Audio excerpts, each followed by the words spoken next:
నేను దుబ్బెర్ల Chinnarao BJP party తరఫున అలాగే కూటమి తరఫున మాట్లాడేది ఏంటంటే, ఈరోజు మీ ముందుకు ఎందుకు రావాల్సి వచ్చిందంటే, ఎలక్షన్ రిజల్ట్స్ వచ్చిన తర్వాత కన్నబాబు రాజు గారి రివ్యూ మీటింగ్లో ఏర్పాటు చేయడం జరిగింది.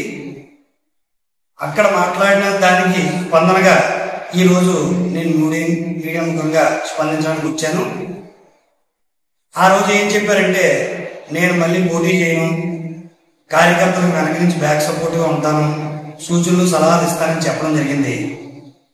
దానికి నేను చెప్పదలుచుకున్నది ఏంటంటే, అసలు మిమ్మల్ని పోటీ చేస్తారా లేదా అని అడిగింది ఎవరు?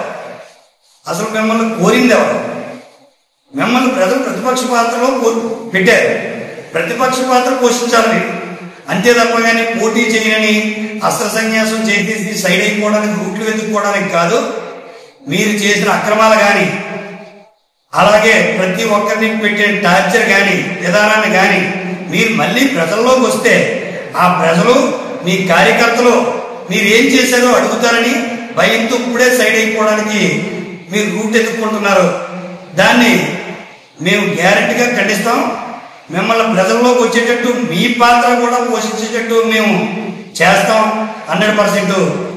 ఈరోజు కార్యకర్తలు అంటే మీరు గెలిస్తే 5 సంవత్సరాలు కన్నీ బ్యాగులు పట్టుకుని కంపెనీలంట దండుకోవడానికి వెళ్ళిపోతారు. మీ కాళ్ళు చేతులు బాగానే పనిచేస్తాయి. అదే ఓడిపోతే మాత్రం మీరు ఇంట్లో ఉండిపోయి అస్త్ర సన్యాసం చేస్తున్నాం, పోటీ చెయ్యం అని నీతి కబుర్లు చెప్తారు. దేనికి పోటీ చేస్తారో లేదో పార్టీ చూసుకుంటుంది. లేదా మీరు మళ్ళీ ఎన్ఆర్ఐ చెప్తారు, ఎవరొక్కరిని మీకు మీరా చెప్పేది ఏంటి? ప్రజలే ఎంచుకుంటారు ఒక నాయకుడిని. ఒకరు లేకపోతే ఆ శూన్యాన్ని కవర్ చేయడానికి ఎవరు నాయకత్వం చేస్తారో ప్రజలే ఎన్నుకుంటారు. దాన్ని మీ పార్టీ చూసుకుంటుంది. దానికి మాకు సంబంధం లేకపోయినా మీకు 3 సార్లు పనిచేసిన వ్యక్తులుగా, ఈసారి మీరు బయటకు వచ్చిన వ్యక్తులుగా, మీరు గెలిస్తే తట్టుకోవడానికి వస్తారు, ఓడిపోతే సైడ్ అయిపోతారు అనే నిజం ఈ ప్రజలు కార్యకర్తలు గ్రహించాలా. కళ్ళ ముందు అప్పుడే కనపడుతుంది అన్న దాన్ని చెప్పడం కోసం మేము ముందుకొచ్చాను. వైసీపీ కార్యకర్తలు కూడా ఈరోజు గుసగుసలు ఆడుకుంటున్నారు. అప్పుడే మనం వదిలేసిపోతే మా పరిస్థితి ఏంటి? ఈయన మీద మేము తిరుగుబాటు చేసి అవసరమైతే ఇళ్ళకెళ్ళి రాళ్ళేసైనా సరే ఈయన ప్రజల్లో తిప్పాలా, ఈయన చేసిన అన్యాయాలు కనపడాలా అని గుసగుసలు ఆడుకుంటున్నారు. ప్రజలు చైతన్యం పొందాలా, కార్యకర్తలు చైతన్యం పొందాలా. ఈరోజు మీడియా ముఖంగా మేము విజయ్ కుమార్ గారిని కోరేది ఏంటంటే, ఓన్లీ జిల్లాలో ఎంత అవినీతి జరిగిందో నాకు తెలియదు. ఓన్లీ ఇక్కడ జరిగిన నియోజకవర్గం జిల్లా మొత్తం చేసిన నియోజకవర్గం కంటే ఎక్కువ ఉంటుంది, అవినీతి కంటే ఎక్కువ ఉంటుంది. అవినీతి మీద ఒక సిట్టు దర్యాప్తు ఏంటి, ఈయన ఎక్కడెక్కడ అవినీతి చేశాడు, ఏ భూములు కబ్జాలు చేశాడు, వాటన్నిటి మీద దర్యాప్తు చేయించవలసిందిగా విజయ్ కుమార్ గారిని మేము ప్రాధాన్యపడుతున్నాం.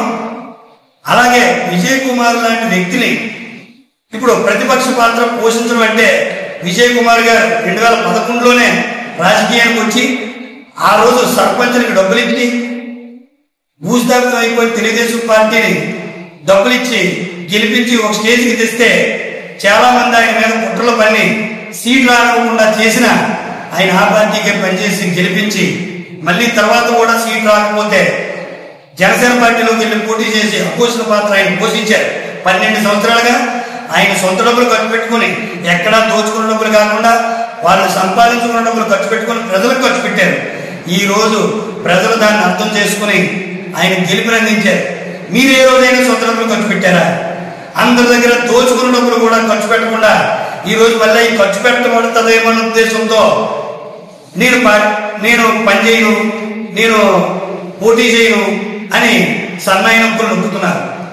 అలా ప్రతిపక్ష పాత్ర పోషించి ప్రజల్లో ఉండాలని మేము కన్నబాబు గారు పులి సింహం అని చెప్పుకోవడం కాదు, ఈ రోజు పిల్ల కుక్క నక్క అనే విషయం బయటికి తెలిసే రోజులు వస్తున్నాయి, ప్రజలు తెలుసుకునే రోజులు వస్తున్నాయి.